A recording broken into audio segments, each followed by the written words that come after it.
Ishi akkam jirtan har'a video kan biraati walitti dachane irra YouTube kana warri haaraa kan ta'an subscribe gochaa videoon ko akka nama hedduu bira dhaqqabamooni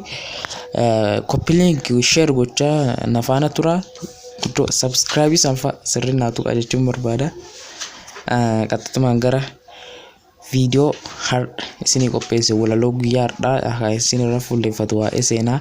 Daaneliiti seenaa Daanel irratti kan fuulleeffatu ta'a isinille nafaala tudaa seenaa kana waliin dubbinna Diina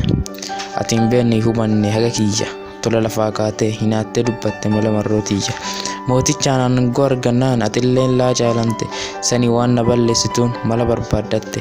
narraa dhaddee jennaan mudaa mala tokko baafatte namni hunduu mootichaaf haa sagadu jette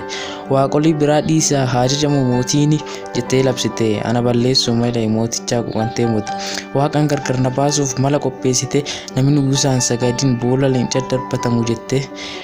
sanii jedhee waaqa dhugaa faarsuun dhaasisu waaqi kiyya nama isa jilqu jiilchisu malee lakkisu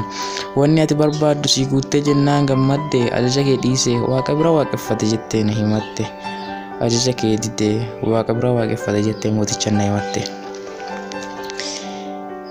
na fuudhanii fuula mootichaa dura na geessani hagalatti dhiitu achuma na tursani mootichi waan na jaallatuuf guddoo dhiphateera garuu maan godhuu danda'a guyyaa 30 ala mootii malee humna biraa akka waaqeffanne murtaa'eera ani isaa waan fedhan jedhanullee goottaa galateeffadha anammaan tanallee guyyaa 3 sakadadha latti galgaloonnaan boollan darbuuf murteesse waaqatu waaqeffattu si oolchu jedhee na gaggeesse boollan na darbatanii na biraa galanii diinni kiyya gammade du'eera jedhanii garaa tokko rafane garuu isaan dhiisanii deemanulle leecha boollaa beelaa keessan darbatanulle adoo ani isaa wongodhi tola lafaa na jibbanulle akka an hin baane boollan qadaadanulle waaqi yoo akka isaanii na godhere yoon boolla leencaa keessatti achi na dadaree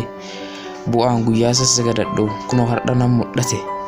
waaqayyoon kiyya boolla leencaa keessaa afaan naatee dubbate addaan du'aa malee gara kiyya dhufe afaan leencotaa qabee anarraa cufe leencoo sina balleessuuf gara kiyya yoo duule waaqi kiyya dhunnaan anu leenca boraafadhee bule Nugusi ganama fiigaa gara kiyya dhufee ganama obboroo fi dobbata kaafura cite waaqatu waaqeffattu nagaan si bulcheera jedhee na gaafate lubbuun jiraachuu kiyya yeroo argu guddoo waaqiyya galateeffate yoona laa hafee tiyyoo diinaa jalaani namisa kadhatuuf adaa hin jira karaani diinoti waan na godhanitti baay'ee yaadda'ani adoo akkas godhuu danne jedhanii gaabbanii achiin booda nugusi ajaja haaraa baase walii galtee diinota isaan sobame kaan gargar tarsaase diinota kiyya akka isaan gadi darbatan itti hime leenci adoo lafa isaan hin geessisinu gubbuma irratti fixe adoo waaqi kiyya baasa bilbaasa jedhu beeka ennaa fayyisuu fedheeru rakkinna takeeka warri waaqa qabatee gammadanii le'u warri waaqa waliin jiraatu uma tokko illee ta'u galatooma bilisummaa lamuuti